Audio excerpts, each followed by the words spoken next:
The boy was strong and kind, and now he was inside of this clean cottage. He liked things to be clean, but he really didn't like to have to clean anything himself.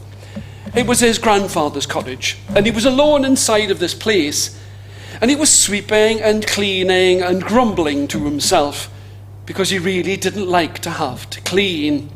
But on this late autumn evening, as he was cleaning the old cottage, he was sweeping with a broom, he was pushing with a hand brush, and the hand brush went against something hard. At first he thought it would be a whole bucket full of treasure. It was round, and it was coloured on the outside. He licked at his lips. He rubbed his hands in anticipation as he reached towards this thing, and it wasn't a bucket full of treasure. It was, in fact, a paint pot. An old paint pot that was dirty and it stained his fingers. He looked at it and thought, what is this? His hands were covered with paint, and he didn't like it.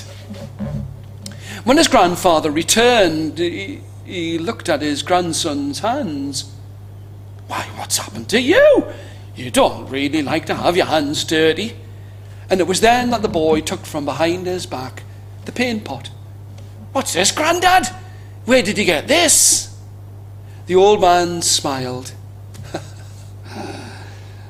Well, you don't know much about me, do you? You haven't really visited us that much. Well, when I was younger, about your age, I used to be a painter. I used to paint pictures. I got quite good at it. I got quite famous. People like my pictures a lot. Would you like to see one of my pictures? The grandson said, yes, of course I would. I really would. I really, really, really would. Have you got any more? Have you got some upstairs? Have you got any? The grandfather looked and said, no, I don't have any, but you can still see them. The boy scratched at his chin and thought, does that mean that you're going to have to go to somebody else's house to go and get another one of those paintings? The old man smiled and said, oh, no, everybody can get to see my pictures. They're in an art gallery. The boy looked, an art gallery? Where's there an art gallery close to here? The old man said, tomorrow morning, as soon as the sun comes up, we're going to go into town and I'm going to show you some of my paintings. Sure enough, they came to an old building. It had huge columns at its front and great wide doors, and when they went inside, the boy's heart was beating faster than a drum. He couldn't believe it. He was going to see one of his granddad's paintings. He looked all around, and there he could see a beautiful picture. A picture with the sun shining. It was shining down on soft shell sand. There was a woman, a beautiful woman, playing by the side of the water and smiling. And in the corner of the picture, you could see his own surname. But it was with his granddad's initials in front of it. Grandad, did you paint that picture here in this gallery? The grandfather said, oh, yes, I did. Would you show me how to paint like that? But you don't like getting your hands dirty, said the old man. I don't care. If I could paint pictures as good as that, I don't care if I got my face, hands, knees and legs dirty. The two of them would go down by the side of the sea and sit in deck chairs with an easel in front of them and paint pictures of the sand and the horizon and the boat that would sail past. And the boy became a man, and his hands were always dirty, dirty with paint. But he always had a smile on his face as he painted pictures by the sun going down on the horizon at the seaside.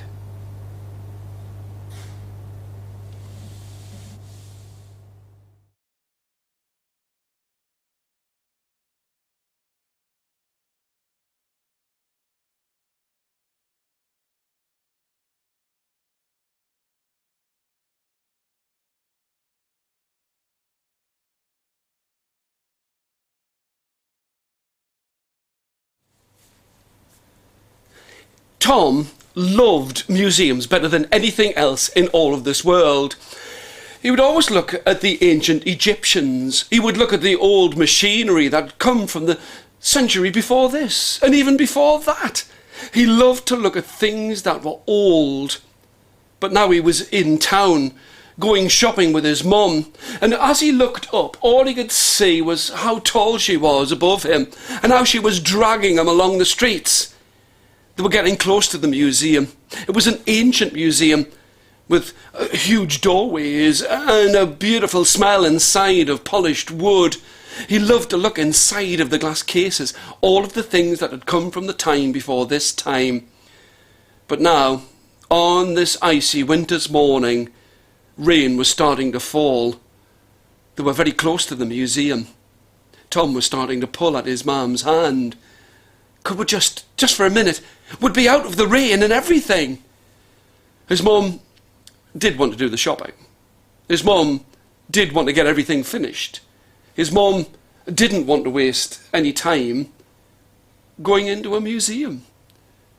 But she didn't like to get wet. Go on, Mum, go on, please, can we go to the museum just for a little while, please? And to get out of that icy winter's rain, the mother reluctantly went inside. She had to duck down as she went in through the doors. Tom felt very excited. He loved to look at everything. All of the pictures on the wall, all of the little descriptions by the side of the object. Just to stand beside the glass cases was enough for him. But he could see that his mum had gone a little bit further into the museum, and he wasn't sure whether it was the rain that had fallen on her brow and was dripping from over her eyes, but it looked almost as if she had a tear in her eye. She was looking into a glass case, and inside of the glass case there was an old, worn teddy bear. Ma'am? He slipped his hand inside of hers. Ma'am, what is it? Are you all right? He could tell that she was nearly close to crying, but she gulped and said, Yes, I'm fine. It's just when I look at that teddy bear, it reminds me of a teddy bear that your great-grandmother gave to me, and I lost it. I was ever so upset when I was little, and for a moment Tom realised that it was his job to cheer his mum up. Oh, come on, Mum, you come with me. He started to drag her, and usually she would resist. Usually she would not let him pull her towards anything other than getting back into the car and going back home. But this time, perhaps it was because she was a little bit upset, but she allowed him to pull her along, and they went into a gallery, and inside of the gallery it was filled with toys, old toys. He and his mum played with everything, because it had a big sign at the side that said, Please touch. And they played with spinning tops. He pushed it down at the top, and there was a beautiful smell of metal in the air, metal and rust, and his mum started to talk to Tom in a way that they'd never talked before. She told him all about the toys that she used to play with when she was little. Not the kind of toys that they would get now, buzzers and bells and wires and screens, buttons to press and noises that they made. She talked about how, with her mother and her grandmother, Tom's great-grandmother, they would play outside in the yard. They would scratch on the ground. They would play hopscotch. And when it came for them to go outside and go back home, they had to go through the shop. Inside of the shop there were all sorts of toys, new toys, toys from other museums that needed batteries and bells and buzzers and wires. But Tom's mum stopped by the part of the shop that had old toys, and she bought a skipping rope. Tom couldn't believe it, but when they got home, they went out into the garden, and she started to skip. And as she skipped, she looked like the girl that he knew she was inside. She looked so much younger. She looked so much happier. He said to her, Mum, will you teach me how to skip? Will you, please? And for all of his toys that needed to be plugged in, that had TV screens, the best fun he had was when he and his mother used the old skipping rope that they'd got from the museum.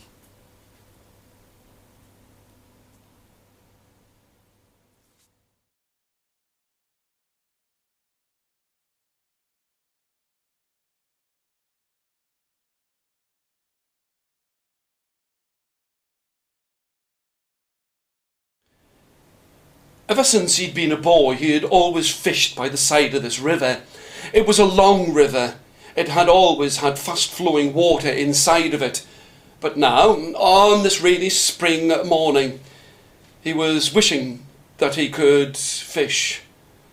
But the water was green. The factories further upstream had started to clog the water, and there weren't so many fish in the water anymore. Ever since Victoria had come to the throne, everyone had thought about money, about making factories, how they could make better iron, how they could make more things.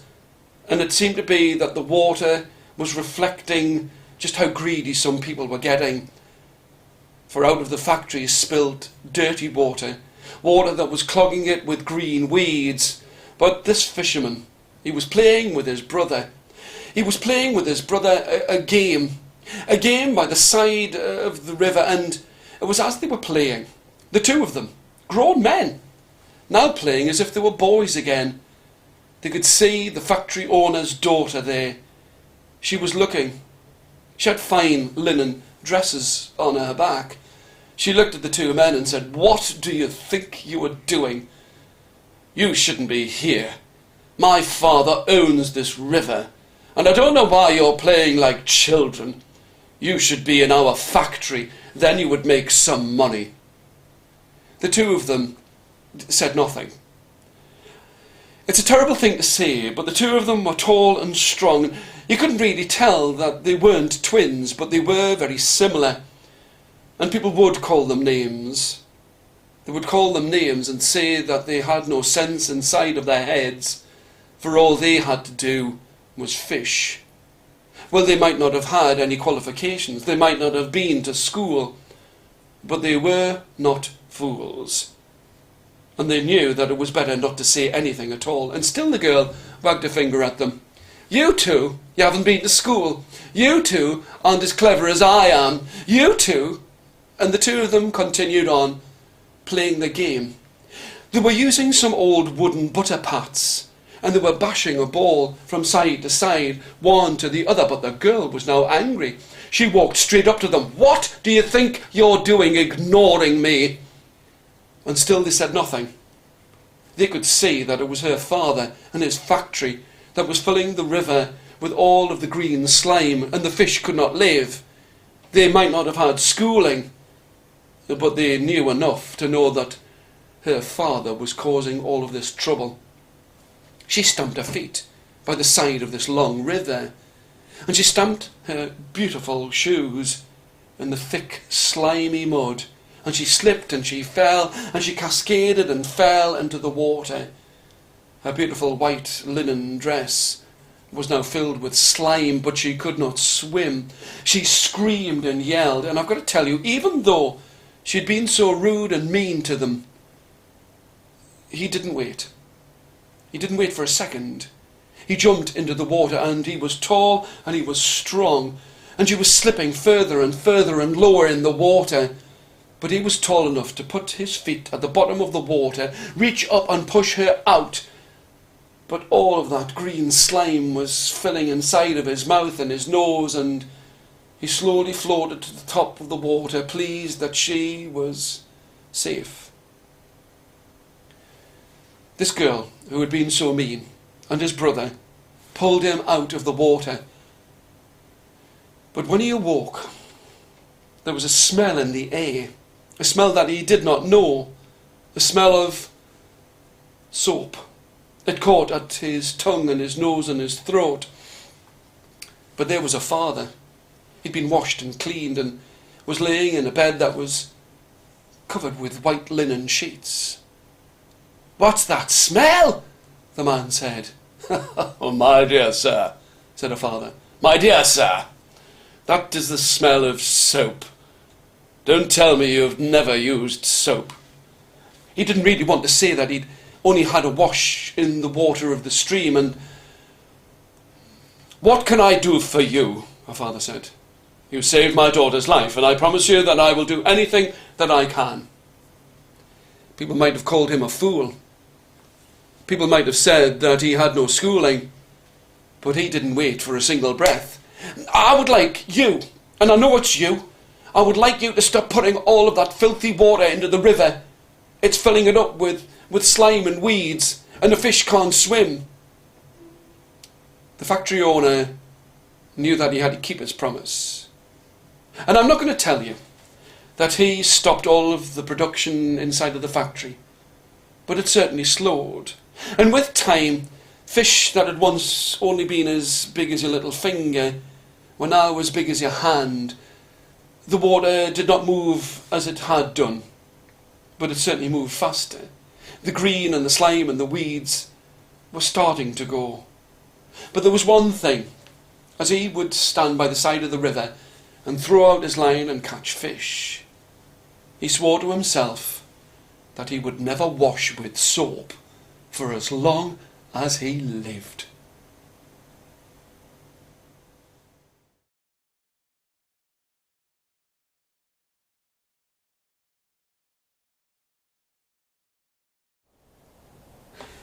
Even though Victoria was the queen, it was still a man's world. But she was a woman who was rich. She was happy to do what was not expected women to do. She was tall and strong, and inside of her heart she had a great deal of adventure. And now she found herself on an ocean-going yacht, far away from England and far away from men whose tongues would wag and say that she was a woman who did not know her place. She was far away on an ocean that was as flat and as calm as a mirror.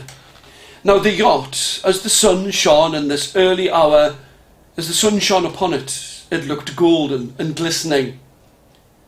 This rich woman was not alone on her yacht, for she had brought with her a servant. Not a manservant, but a woman who was nearly as tall as she. Now, just as she was incredibly rich, her servant was very poor. But it didn't stop her from being any kind of a fool, for she would look over the edge of the boat, and she would look. She would see the oceans, she would see the lands, she would see the strange creatures, and she would admire the way that her mistress had taken her away from the heart of London to come and look at some of the furthest parts of Victoria's empire.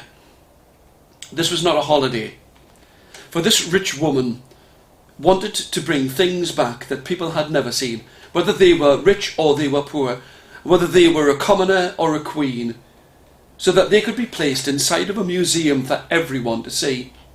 And it wasn't the first time that she travelled far over the unfriendly waters, but she'd brought back many things to the museums, things that men would grudgingly look at and say, "Yes, I suppose you did a good job bringing back those things from the other continents." But now, as she stood by the side of the water, she stood and looked at the ocean, she took a brush from out of her bag and started to comb her long and lustrous hair.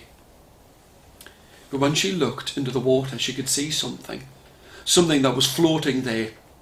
It looked small and thin and seemed to move this way and that. Now, she was frightened, but not so frightened that you could tell by the look on her face, for she had a great curiosity inside of her heart, as well as a spirit of adventure.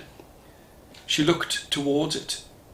She hoped that it might lead to treasure, great treasures of the other civilizations, so that everyone in London could see what she'd brought back. But then she looked at it. Whatever it was that floated in the water, it was alive. It had skin that was sleek and scaled. She thought that it must be some kind of a monster, and she was frightened. Now her hand faltered on the rail at the side of the boat. She slipped and she fell in the water with a great and a terrible splash. But her maidservant heard her falling into the water, and from her work where she was scrubbing at the deck, she didn't hesitate for a single heartbeat, for she threw herself into the water to save her mistress. But there was one thing that she'd forgotten to do. There were two women, alone, at the far reaches of Victoria's empire, and she had forgotten to lower the ladder so that they could get back onto the yacht. The two of them knew that there was no way that they could climb up the smooth and golden surface of the yacht. So they swam, the two of them, side by side. They swam until they came to dry land. I'll tell you this. The woman, still with the curiosity inside of her heart, and still with the great spirit of adventure, when they had landed on that far and distant shore, she started to look about. She found things, treasure, not buried, but laying by the side of some old temple. She picked them up. She put them into a pile and waited for the day that perhaps someone would return. Now the two of them, they could not say that one was rich and the other was poor, for the two of them had to survive. The mistress had always been friendly, but as the two of them, as equal as any man or woman on all of this earth, the two of them were equal, even though they were surrounded by gold and silver that they could not spend. The two of them became great friends. And I've got to tell you that the rich woman was astonished at how much her maidservant had learned. And the two of them would sit there, and they would brush at their hair, and sit and watch the sun go down by the side of the flat, smooth ocean. And she knew that when they returned to the heart of Victoria's empire, she would have many things to tell them. No, not her alone. The two of them, as equals, had much to tell the world that they would be able to see when it was placed inside of a museum.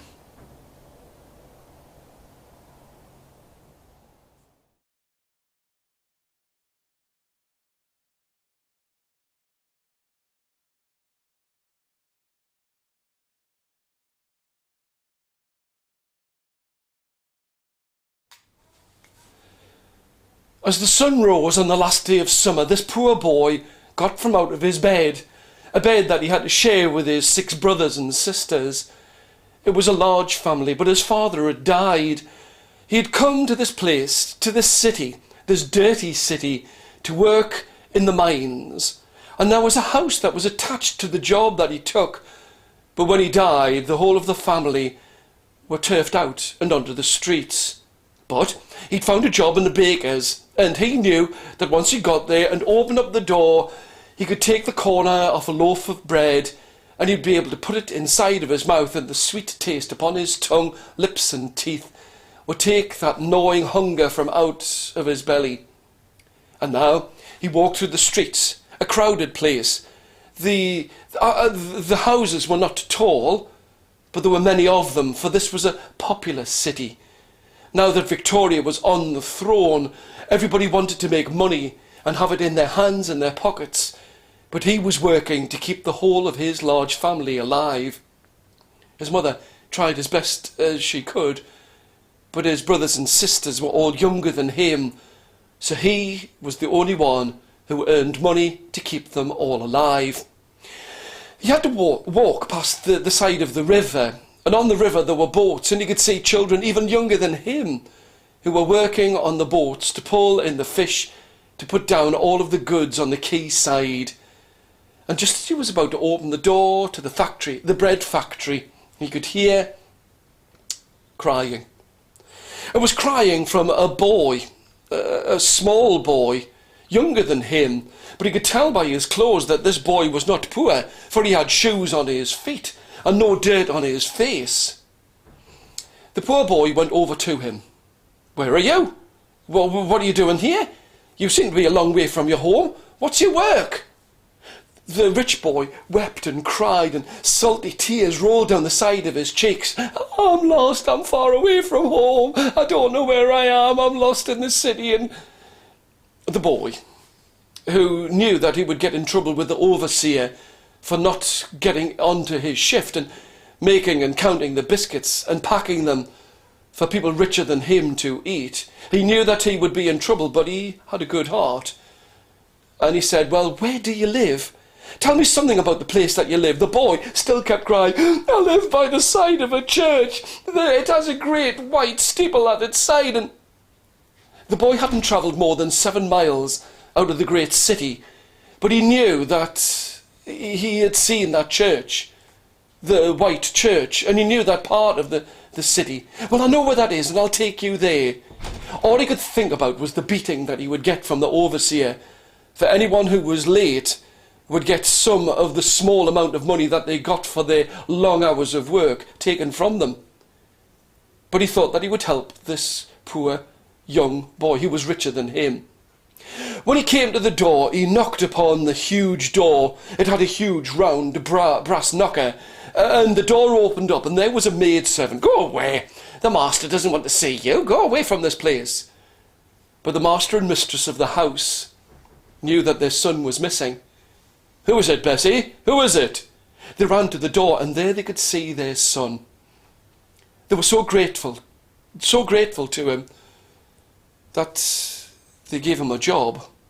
Not that he needed a job, but they gave him a job where he would work upon the trains.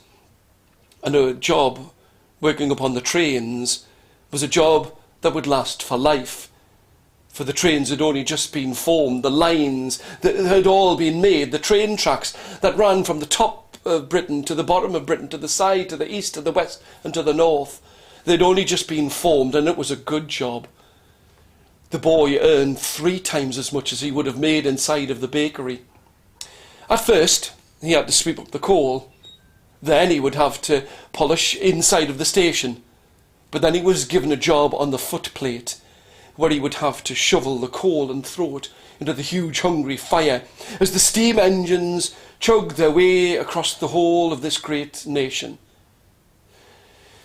When he became a man, he would rest his arm at the side of the train. He would look at the countryside whizzing past his eyes. He would pull upon the lever, and now he travelled more than 7 miles outside of the city. He travelled to the top of Britain, to the bottom, to the side, to the east and to the west. And he would smile, especially on the last day of summer. He would smile to himself and remember that his one good deed for someone who was richer and younger than himself had given him a good life outside of the bakery, a good life for him, his family, and his mother.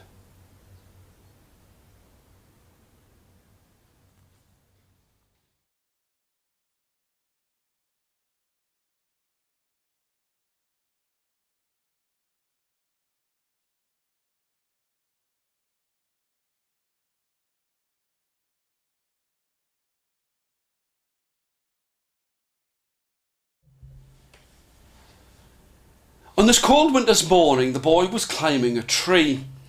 The tree was bent, but it was the place that he would hide a soft, cuddly toy, and inside of that toy he would place money. For this boy was a thief who would steal anything that he could. With his long, thin fingers, he would reach towards anything that he could, and quicker than a wink or a blink of an eye, whatever money belonged to someone else now belonged to him. He was happy. And some would say that he was bad, but he was happy being a thief, for now he had enough money, whereas he had never had enough money before. He'd never been to school, he'd never had to work, and now at the edge of the small dirty village, inside of the tree, he looked around and he could see everyone else who was walking towards the factories that had grown up by the side of the countryside. And it was the smoke from the chimneys that had made the dust lie all around this village that had once been so clean. The factories were tall. The factories had many chimneys at their top. And I've got to tell you, the boy would look, and sometimes he would think to himself, I am not just going to reach with my fingers and take what it is that I can. I shall break a window. I shall break a door. I shall see what is inside of that great factory. He worked it out inside of his head that many men went inside of that place. Boys his age would have to work inside of that place. But he was free and just like a bird, for he could do and go what he wanted to do and play when he saw that others would have to work. He could choose how he lived his life. But now, a plan was inside of his head. If men and boys and women were going inside of that place, then he would not go inside. He would break through a window and find out what there was, because if they were making things inside of that factory, then money must be made, and he would make sure that that money would be his. I've told you already, he had never been to school, but he had not so many toys, just the small cuddly toy that was heavy with all of his money that he had stolen. But he had a peg doll, made from a clothes peg. He had been given these things by his father, but his father had died and he was alone. His father had given him a book that he could not read, but it was filled with pictures, and he loved to hold that book. So in all of this world, all he had was a soft cuddly toy, a peg doll, and a book that he could not read. That night, when the moon hung in the sky and left a silvery glow upon the icy ground, he decided that he would take a brick. He would take it, wrap it inside of his coat, and use that to smash a window to get inside. Once he was inside, there was a stench of oil. There was the smell of smoke and fire.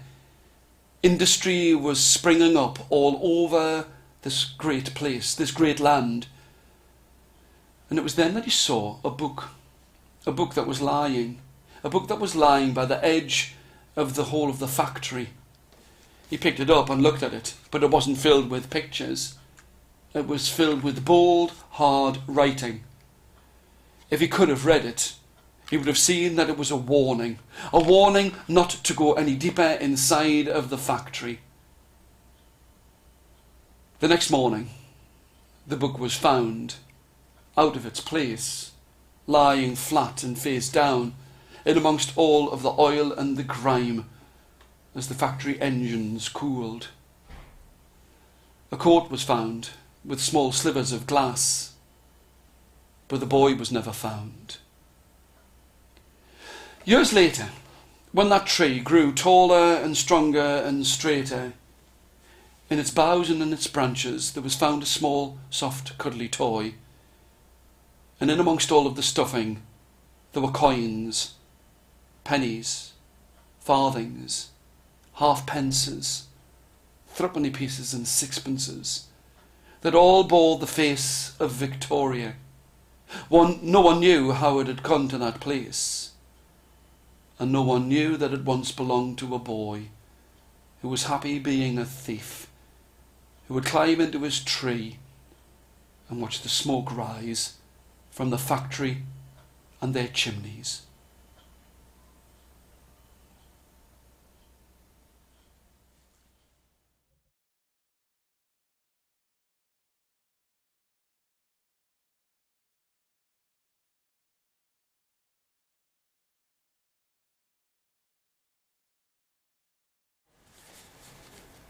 The old coal fire was roaring in this old range. Now, this lady, this grandmother, loved her house just the way that it was. She hadn't changed a thing. On the mantelpiece there were still brass deer. Above the fireplace the clothes were drying, and she sat in the chair closest to the fire by the side of the old back door, and the cat was sometimes sleeping and sometimes awake, but she was firmly fast asleep, with the glasses at the tip of her nose. And while she was asleep in her old house, a man, a strong man, her grandson, who had worked almost all the way through the night, and now it was midday, in the brick factory. He had been working hard, making the bricks, forming the clay and firing them. He loved the idea that everything that he made was going to be used to make a building. And he loved the idea that with every brick, another building would grow bigger, and it would all be because of him. Now, he was going to go back to see his grandma. He loved his grandma very much. She hadn't changed a thing in the house, and he remembered, as he was getting closer to the door, the way that he had played with his old toys. The toys that he played with had belonged to his grandma, Sometimes she said that some of them had belonged to her great-grandma. Old toys, good toys, toys that wouldn't get broken so easily. When he was little, he had played with a boat. Now, he couldn't sail the boat inside of the house because it didn't have a bathroom. He couldn't sail it in the river or the stream, but he would put it in an old tin bath that his grandma would fill with water and put out in the backyard, and he would sail the boat this way and that.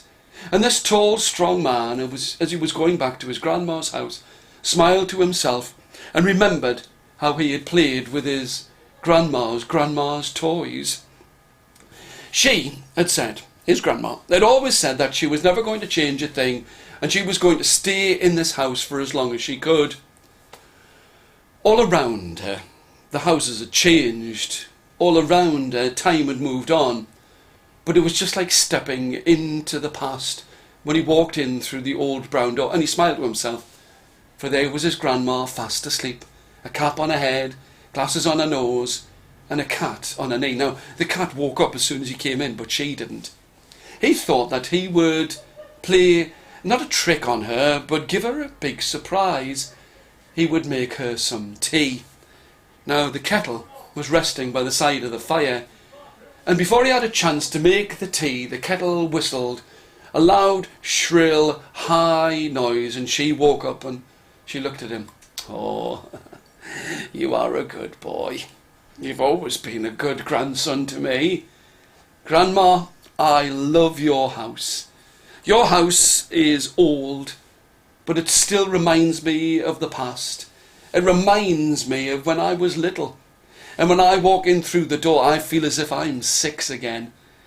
Some of the things that you've got, nobody knows what they're for. The toys that you've got, nobody knows how to play with them anymore." The old woman thought that this was really sad. She brushed at a cat, and she thought to herself, "Things have changed. Perhaps I could work somewhere where I could show the children how to use brushes, how toys were made out of tin, how people would play with things and they would all sit around and play together, how they could use boats." I've got to tell you that all of the things that were inside of his grandmother's house, when she was no longer with them, they were placed inside of a museum. And he would go and visit with his own children. And he would look at the things inside of the house, and he would remember the things that he'd done. He would remember the way that things were. And inside of that museum, it was, when he closed his eyes, it was just like being back in his grandma's house.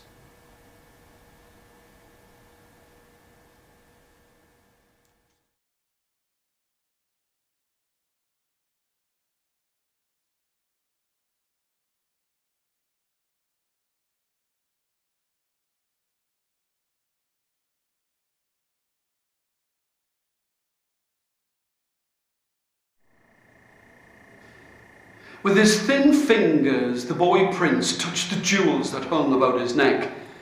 They were fine jewels, good and golden, covered with jade and glass. And he knew that just one of those pieces of gold would have fed a family by the banks of the Nile for a year. He was a boy prince, sitting upon his throne. In the autumn of the year, the floods had been, the crops had grown, but he knew that as rich as he was, there were some people who had no money whatsoever, no matter how hard they worked.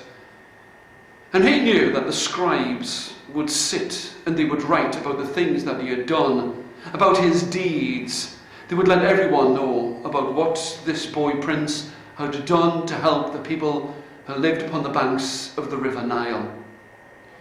He knew that in pots that would be there with the last of his remains and would be inscribed on the outside, surrounded by cartouches, there would be his name and the deeds that he had done.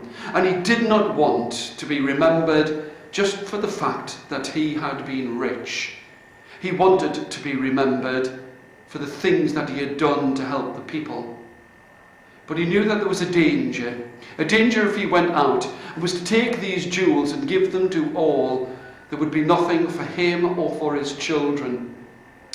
He turned a ring upon his finger. He looked. He could see that the ring had a huge emerald upon it, an emerald in the shape of a pharaoh, the pharaoh that he would be when he was grown to be a man. He could not just walk out of his great palace. He could not just walk out amongst his people. But he thought that by the dead of night, by the light of the silvery moon, he could walk along by the side of the Nile and travel to someone, some place, some town, some city, and find someone who was without money. It didn't take him very long. In fact, he was shocked when he saw how poor some people were. Where he would find food upon his tongue, some of these people had nothing to eat for the whole of the day.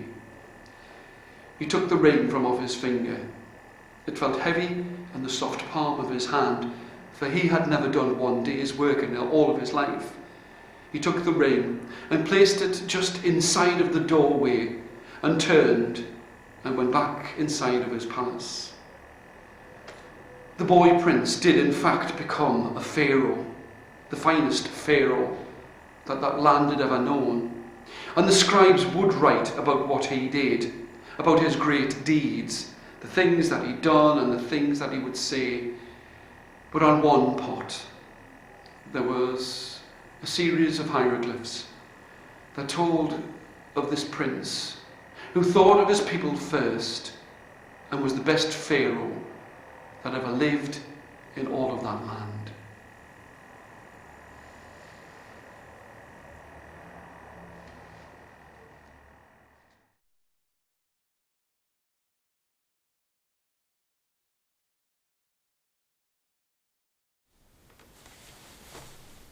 This boy was washing because it was a washing day. It seemed like every day was washing day, not just Monday, but it was a hot day, a sunny day, and the sun was streaming in through the windows.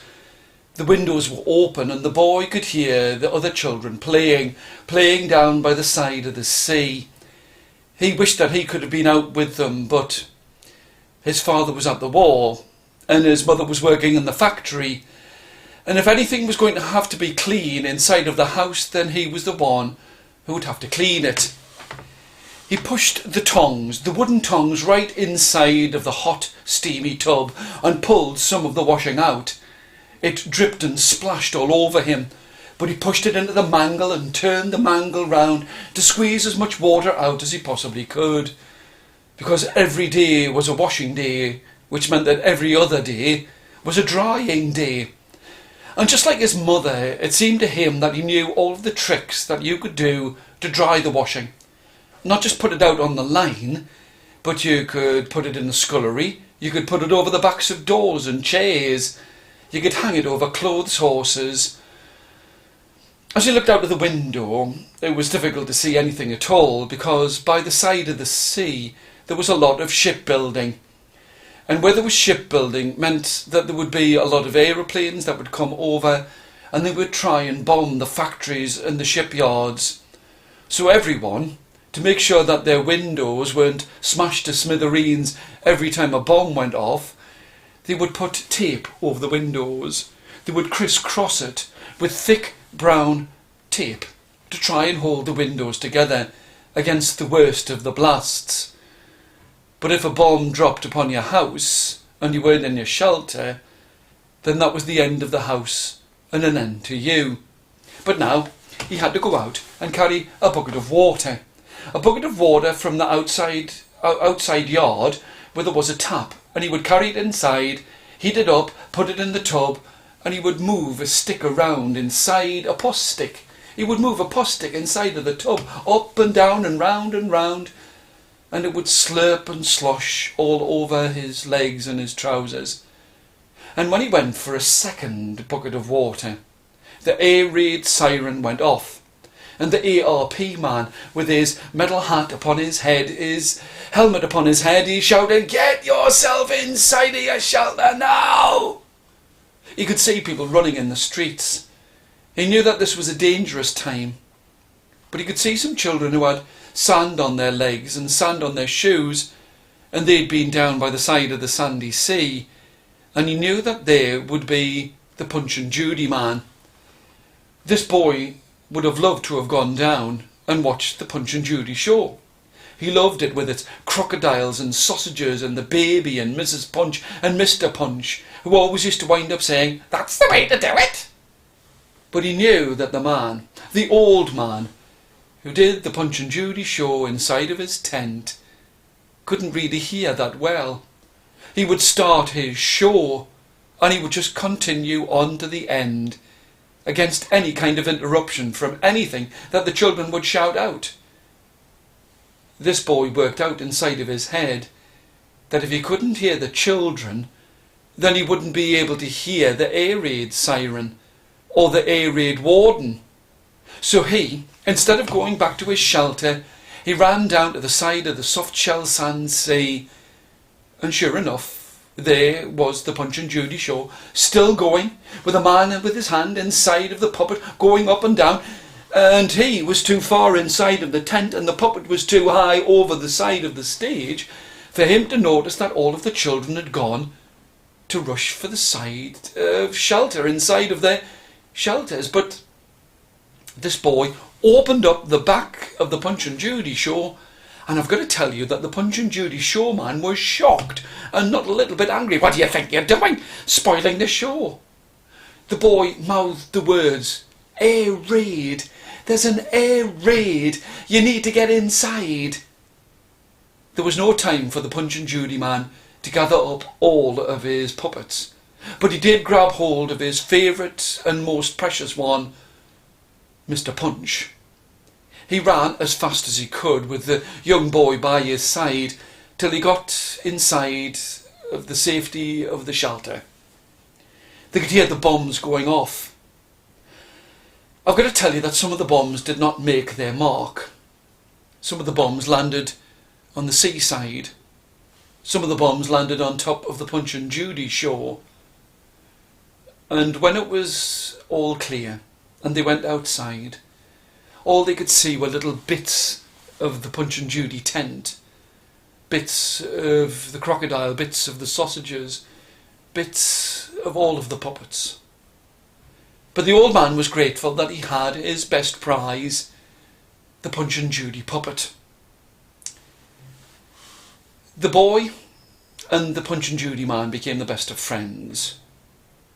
The old man would let him sometimes do some of the puppets. So there would be the old man in charge of Mr. Punch, and he, the boy, would get a chance to have a turn with the crocodile. I've got to tell you that that boy grew into a man, and every summer he would set up a tent, a Punch and Judy tent, and he would use the Punch and Judy puppets. But he knew that children didn't often go down to the sea to watch the Punch and Judy show. And some of them didn't even know what it was for. It made him laugh when he went inside of a museum, and there he could see some of the things that he'd seen inside of his own house, inside of his own shelter. And there was a Punch and Judy show there inside of the museum. He decided that he was going to go and tour around schools and museums and libraries and make sure that all of the things that he'd learned as a boy he would show to the children. And I've got to tell you, he would smile to himself, because he knew that when he'd sheltered the old man and saved him from the bombs, he knew that that really was the way to do it.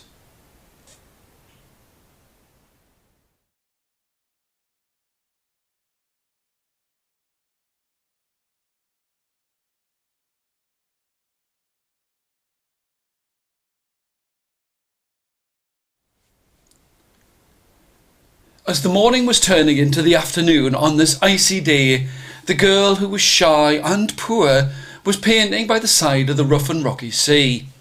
She loved to paint. She always wished that she had more paper than she really did.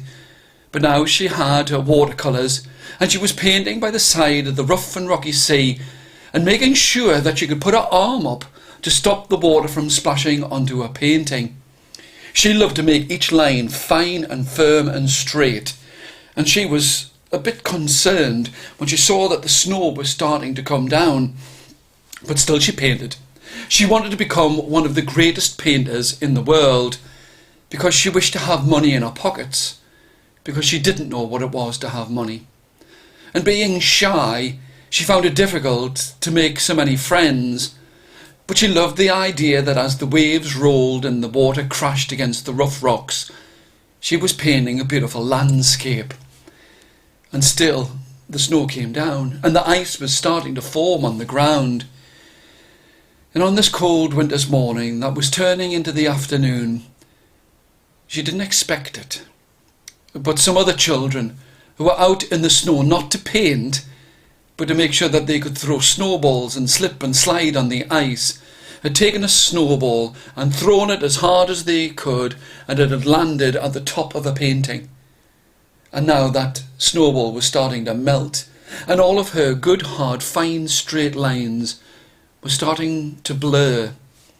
The pictures that she'd always painted always looked very precise indeed. But she used bold colours, and she hoped that no one would notice the fact that the snow from the snowball and the snow that had fallen had spoiled her picture. The other children were rolling the snow together and making snowmen, and she wished that she had just a little more confidence to go over and ask them if she could play with them. But she kept on painting, and the only thing that she had to eat was a small bruised pear.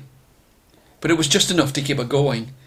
Her enthusiasm, her willingness to want to paint, to put the paint to the paper, kept all of the cold away from her skin and from her bones.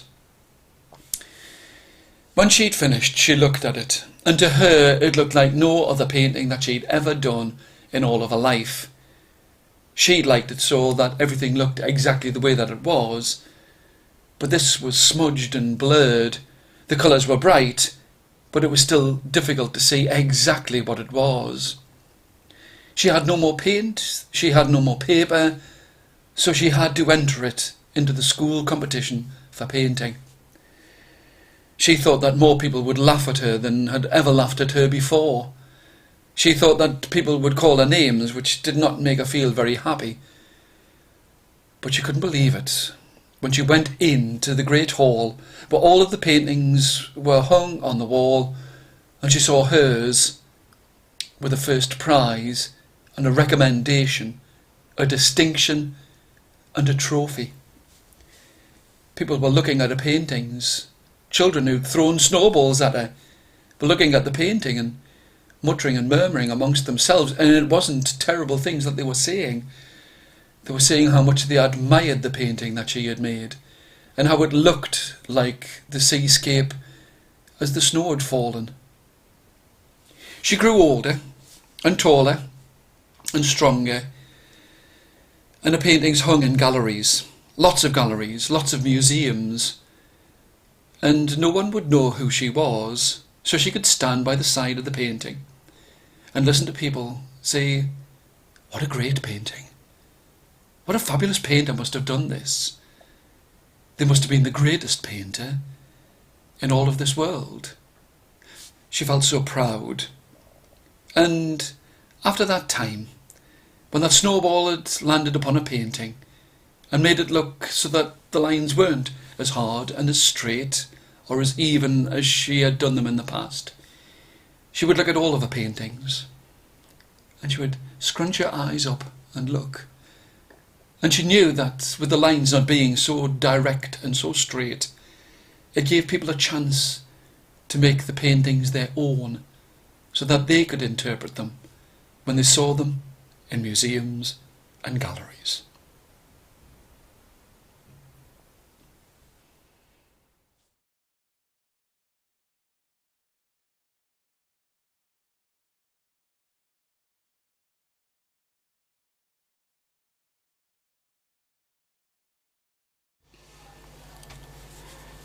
No matter where she looked, she could not see her two cats. The cats were fat and round and fluffy, and well fed. They'd always had a place by the side of the fire, but on this Sunday morning, as the sun shone, she could not find them anywhere. This girl got herself dressed, put on her best bonnet, and went down the stairs to look for her cats. Now, they weren't even there by the side of the fire, by the dying embers of the evening's fire. They weren't there. She went outside. The bells were ringing from the huge church, and she knew that she would have to go to church with her family. But as she went outside, she wondered if she would ever find her cats.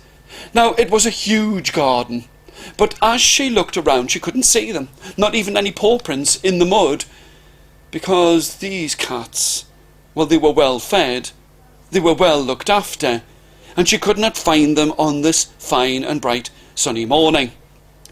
Now, the garden was filled with flowers, and there was a small part of the garden that was filled with those things that people would need to eat. Potatoes and carrots and onions, herbs and spices. But she never really went to that part of the garden. Now, the girl, in a fine dress, wondered if she would ever find them before she had to go to church. But now she found herself looking all around to try and find the cats. And she had to go out. She knew she had to go, for her mother and father were calling to her. She knew that she had to go to church, and now she was starting to feel frightened that she couldn't find her two cats, her two fat, round, fluffy cats. She called for them, but they were nowhere to be seen. When she came back from church, she thought that she would have a look in the small part of the garden, that part of the garden that she'd never been to. And she looked, and there she saw there was a girl about the same age as herself. But this girl was not wearing fine white clothes and a good bonnet upon her head. She had dirt and grime at her face. She had soot upon her fingers. And she was digging into the dirt with her own bare hands. No spade, no shovel was being used. She was digging into the dirt. The rich girl, looked at her. "What do you think you're doing? How dare you try and steal some of our potatoes? How dare you steal some of our carrots and onions?" The poor girl didn't wait for a second. Without even washing the potato, she took a huge bite out of it, as if it was a round, red and juicy apple. The rich girl was astonished. She'd never seen anything like it. She could see that there was soil on the poor girl's tongue. It was then that she stopped. She said, "Are you hungry?" The poor girl, still chewing on the raw potato, was saying, "Yes, I am, and it's all right for you. You have everything that you need, but we have so little. And I know that it's stealing, but I know that I shouldn't, and I shouldn't have done it on a Sunday, but I'm hungry." The rich girl stopped herself, because where she'd once felt anger, now she felt sorry for this poor girl who had dust and grime and soot on her face. She felt sorry for her. "You can take anything that you want, but would you help me? I need to go and find my two cats. Have you seen them?" The poor girl took another bite from the apple, turned on her heels, and ran right out of that small part of the huge garden. Within an hour she returned. The two white, fluffy cats looked bedraggled, looked dirty, in a way that they had never looked before, as they would sit by the side of the fire. The two girls set about washing the two cats. I've got to tell you something, that the rich girl started to become dirty, and the poor girl started to become clean in a way that she'd never become clean, and she laughed, and a tear, not of sorrow this time, but a tear of happiness, ran down her cheek and left a white mark on her cheek that had never seen the light of day. The two girls grew up. They would meet on Sundays or any day that they could, and they would play together, but never mentioning it to their parents. When they were both women, they were friends, for the poor girl was used to working hard, and she made money. The rich girl, who had always had money, used her money to help children, just like her friend, who had always had dirt on her fingers, would work inside of her heart, and grime at her face and her hands.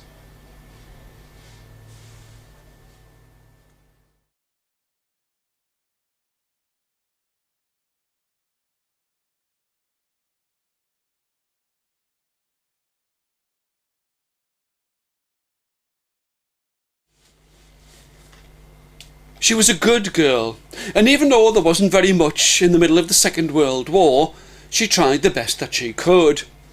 This girl was going to have a big Christmas surprise for her mother and father. Her father worked down the mines, and her mother had to work and making all different kinds of things in a huge factory. So she thought that she would try and help by making something special for Christmas. She took a bowl, a huge bowl, and into that bowl, even though she'd never cooked before in all of her life, she put some flour, because she knew that that was one of the things that you could put inside of a bowl. She put some flour, she put some biscuits, she put some custard. She knew that this would be a good thing.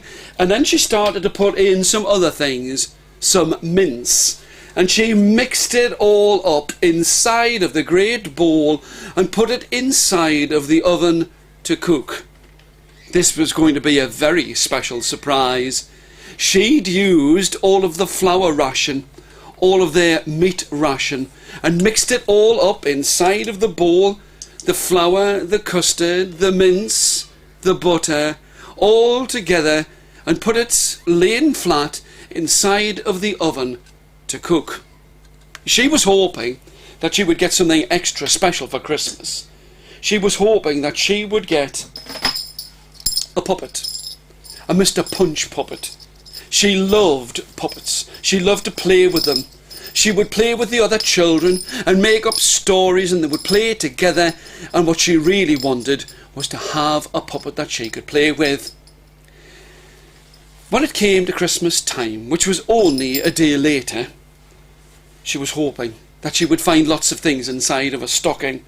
A few things, maybe some nuts that she could crack, with a nut cracker, and she was hoping that she would get some good things for Christmas. And when she came down, she saw her presents. She saw a stocking.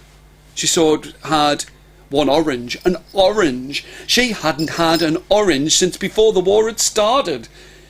She didn't know where her mother and father had got it. She didn't know if there was a ration book that gave you some stamps so that you could buy an orange. She was very excited, and she could see that she had one present. It was small, it was folded, there was something that was hard inside, and all she thought about was the wooden-headed puppet that she wanted.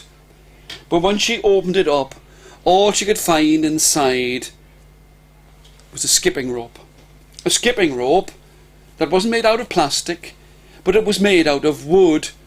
Some wood that had once been spindles that her mother had used inside of the factory that made the cloth.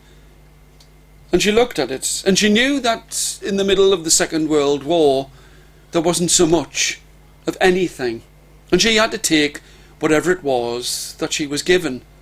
She had wanted the puppet. She had wanted to have it so that she could play with her friends, but to have a skipping rope was a good thing indeed. She would think of some way of using it other than just to skip with it. She looked at her mother and father. She said, "Thank you very much for my great present. Thank you very much for the skipping rope." And she didn't think that she wanted to have the puppet anymore, for she could skip with the skipping rope. She could feel it in her hands, the new rope inside of it, the spindles that held the rope, and she would play with her friends, and they would make do with what they got. But she looked at her mother and father. "You've given me a surprise. I've made a surprise for you." "Is it something that you've made for us?" her father said. "Yes," said the girl. "It's a very, very special surprise. I mixed it up inside of a great bowl. I've cooked it, and now you can have some yourself." They wondered what it could possibly be. They knew that some of the flour had gone. They couldn't see the butter. "I've made for you," and here she took the tray. She'd cut it into squares. "I've made for you a very special surprise. I've made you some Christmas mincemeat. I've made it with flour, and with custard, and with butter, and with real meat mince." Her mother and father looked. "Oh, good. You've used all of those things. Well, we'll have to taste some with, won't we? They knew that with the war, they couldn't throw it away, so they would have to eat it, no matter what. The girl rubbed her hands together. Thank you for the skipping rope. Now I've got my treat for you. Some surprise. She'd put biscuits into it as well. It's my flour, custard, biscuit and mincemeat surprise. They took a square each. They opened their mouths and took the smallest bite you ever could, and expected it to taste terrible, and it tasted wonderful. They really liked it. They took another bite and another. Oh, this is the best we've ever had. Flour, custard, biscuit and mincemeat surprise for Christmas. When the war was over, that girl would cook with the flour, the custard, the biscuits, the mincemeat. She would mix it all up, and together they would sit, for it was their special Christmas memory. A special Christmas memory for that year and every year after, where they would eat what she had given them on that Christmas morning in the middle of the Second World War. She did get the things that she wanted, perhaps not as soon as she wanted, but she did get them. And she was always grateful for whatever she got. But the thing that they all liked, the whole of the family liked best of all, was when she cooked them the special mincemeat surprise.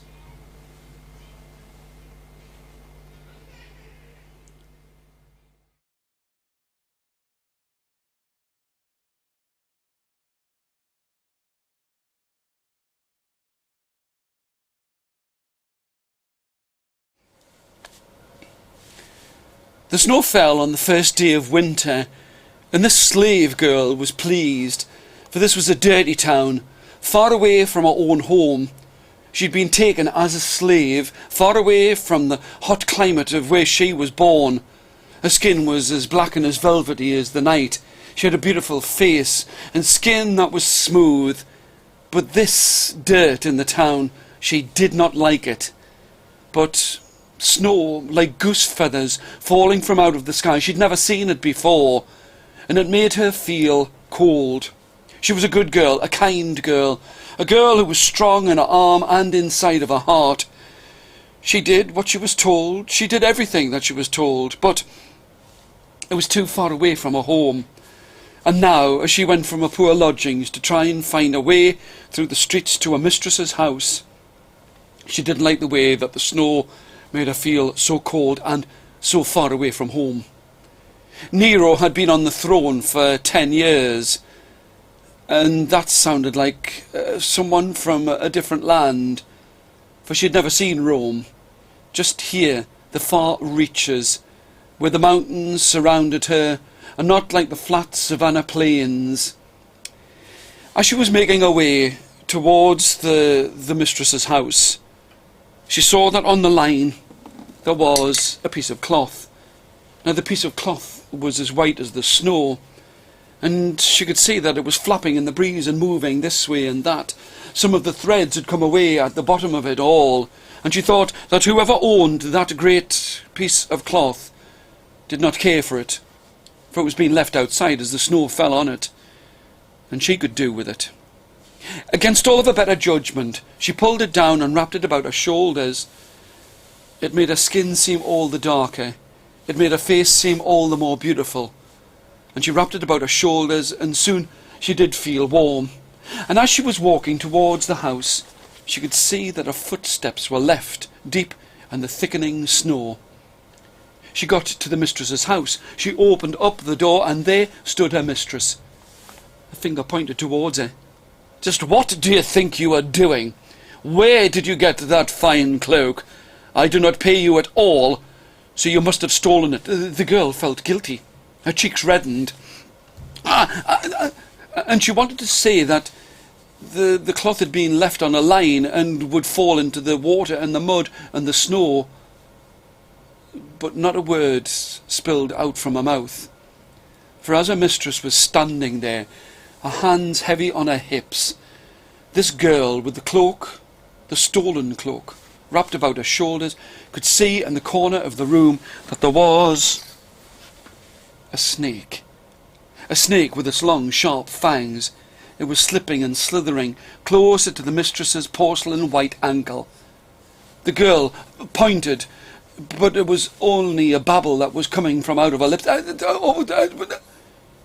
The woman looked at her. "I wish that we had never taken you on to be our slave, for you have no sense inside of your head." And the girl looked, and still the snake came closer and closer towards the mistress's ankle. Without waiting for a wink or a heartbeat or a single breath, the girl tore the cloak from off her back. The mistress looked. "Yes, I knew you should take it off." But she reached for the cloak and threw it over the top of the snake. The mistress looked at her. "What do you think you are doing?" The mistress, not knowing that the girl was trying to save her life, picked up the cloak, and in its folds there was the snake. The snake raised itself high above the mistress's wrist and was just about to pounce when the slave girl placed her hand in between the snake's fangs and her mistress's soft white flesh. The fangs sank deep into the slave girl's hand. She lay herself down on the soft cloak. At least at this moment she would feel comfort for a small instant of her life.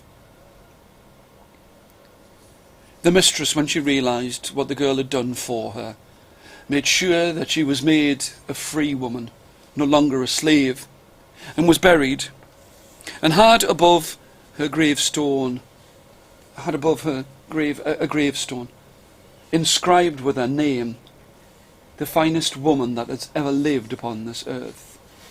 The mistress would go and visit that place, for she knew that she owed a debt to that slave girl who travelled so far from the hot flat savannas, and even when the snow would fall, she would place a hat upon her head, and a silvery tear would run down her cheek, and she would always stand at a graveside and whisper, "Thank you."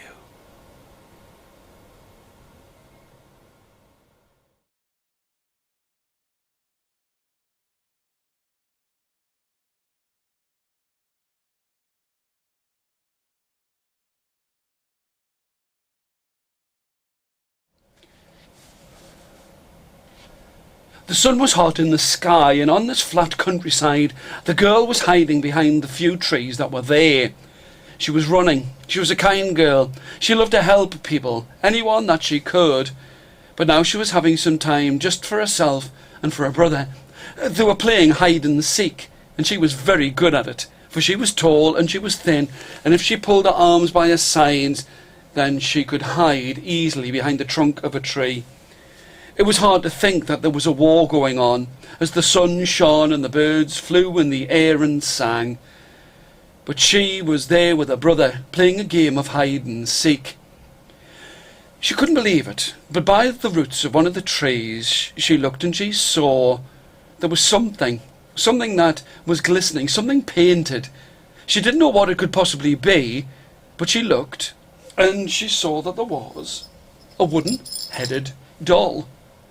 She knew it must be old, for the head was made out of wood, the body was made out of wood, and the arms and legs, well, they had leather for joints.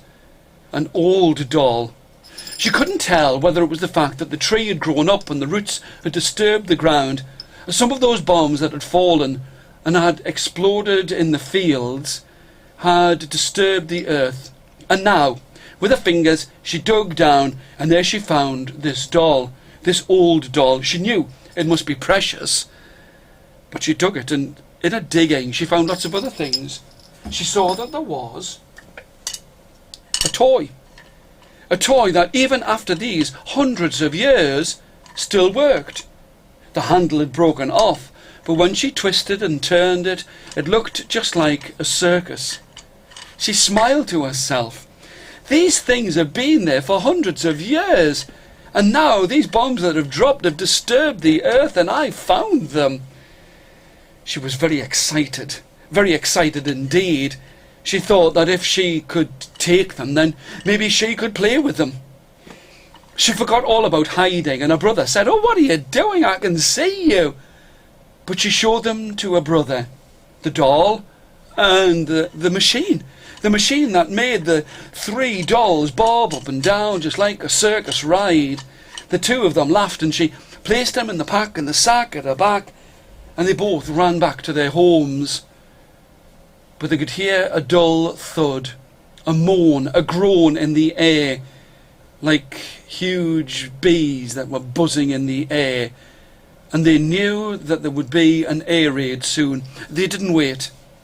They forgot all about the bag, forgot about everything inside of the house.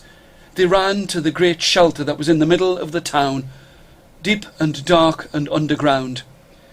There always seemed to be muddy water that would slop and slurp at your feet inside of the shelter. They would have to sit on top of slatted seats. They would have to sit there and wait until the ground didn't throb or the water didn't slop and slurp as much. And if they did fall asleep, it was a dark kind of a dream that they would have. When they emerged from the shelter, it was awful to see. Where there'd once been trees was now just flat, as if some huge farmer had come and dug his hand into the soil and taken everything and thrown it down. All of the houses were broken and smashed. There was nothing left of their house. In all of the upset, they forgot about the things that they'd found from those centuries before that had been disturbed by the tree or by the bombs. It was a long time afterwards, when she had travelled from the top of the world to the bottom of the world, to the side of the world and all around. She decided that she would go back to that village in the flat countryside. And it was there, as she went to that place where her house had been, she saw some of the bricks that had made up her house. She saw some of the pieces of glass that had been in the window above the door. And then she caught sight of something. A bag. A bag that had once been a pack and a sack at her back. She smiled to herself. I can't believe it. All these years later, I've come back and I've found that pack that I used to keep on my back. And it was almost as if it was the first time she'd ever opened that pack and that sack. Because when she opened it up, there she could see a doll. A wooden-headed doll from Tudor times. Oh, she'd learned a lot more now. She knew that that was the way they would make the dolls, out of old pieces of wood, with leather for the joints to make them move. And she couldn't believe it, for now she looked and she saw that thing that her brother and her had played with so long ago. It was still as fresh as it was when she dug it out of the ground in the middle of the war. She really wanted to keep it. She wanted to keep it for her grandchildren. She wanted to keep it for her own children. But she knew that something as valuable as this, that still worked after all of those centuries, needed to be seen by lots of people. She phoned. She phoned the local museum, told them of what she had found. Not just the bag that was hers from the Second World War, but the things that she'd put in that bag, the things that she'd found by the roots of the tree. Everyone was very excited. Toys like these in such good condition had not been seen for a long time. It was almost like a miracle. When she went to the museum, she would smile to herself.